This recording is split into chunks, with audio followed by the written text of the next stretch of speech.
Welcome to Update News. Online. 20 riders from across the country joined six-time national professional racer Tim Johnson for his Ride on Washington, a 5-day bike ride from Boston to the nation's capital, which included a stop at the Bike Boutique in downtown Wilmington. The event, which leads to the National Bike Summit in Washington, is an effort to raise awareness for the positive impact of bicycling and the importance of having easier accessibility to it. Funds raised by the riders will benefit the Bikes Belong Foundation that promotes bicycling and creating safe places to ride them. We're riding now to try and raise awareness for what bikes can do for everybody, whether it's people that ride for sport, for fitness, for transportation, for an activity that they do with their children, whatever.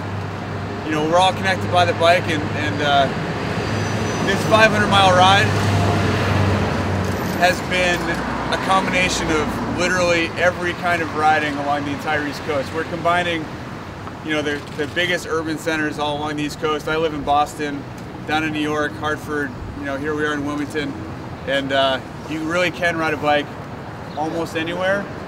With the support that we're getting from Bikes Belong and with our support at the government level, we're getting these projects that allow better, easier, safer cycling for everybody. You know, it's for those guys that are out there sweating like us, but also for the kids that are going to go out and ride after school today. There's this problem in America that when people talk about bikes, they feel, why don't you go out to Idaho and do that?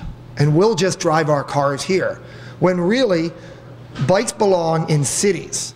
When you really look at where bikes can really be applied for great usage, you want compact urban design. You want transit to be there as a backup when it's snowing and you can't get home on your bike, or you have that second flat tire. Transit is a great backup. The East Coast is really designed to be the most bike-friendly and progressive place for cycling.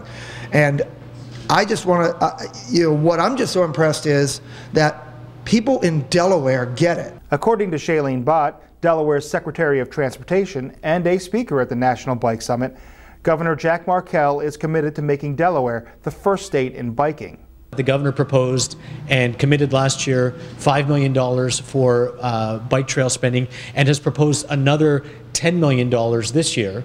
And what that will mean are actual projects in all 3 counties that will go to construction this year, which will allow bikers all across the state to ride. And our goal is to connect and to give contiguous paths so that people can ride to work, can ride to recreational activities. Because what we're looking at, especially in an era of $4 a gallon gasoline, is people are looking for options. And it is our responsibility as a state to provide safe alternatives for them to driving alone in their vehicles. The appearance by Tim Johnson and the Bikes Belong team helped introduce the lineup for this year's Grand Prix weekend. Once again, pro cyclists from around the world will be descending on the city for the Wilmington Grand Prix. The 6th annual event begins Friday, May 18th, with a time trial through Brandywine Park, which this year includes a difficult climb up Monkey Hill next to the Brandywine Zoo. On Saturday, May 19th, men and women racers will begin and end their event at the Grand Opera House on Market Street. The day also includes downtown races featuring national and local youth riders. The next day, Sunday, May 20th, cyclists will participate in a 62-mile ride that begins at the Delaware Art Museum. The Governor's Ride, a 15-mile trek through the city, will also begin and end at the Art Museum that day. Last year, the Grand Prix attracted more than 20,000 people to the city, who not only enjoyed the races, but also took advantage of the free family entertainment options available along Market Street. The event generated more than $950,000 in economic impact for Wilmington in 2011. For information on this year's Grand Prix, visit www.wilmingtongrandprix.com. This is Update News.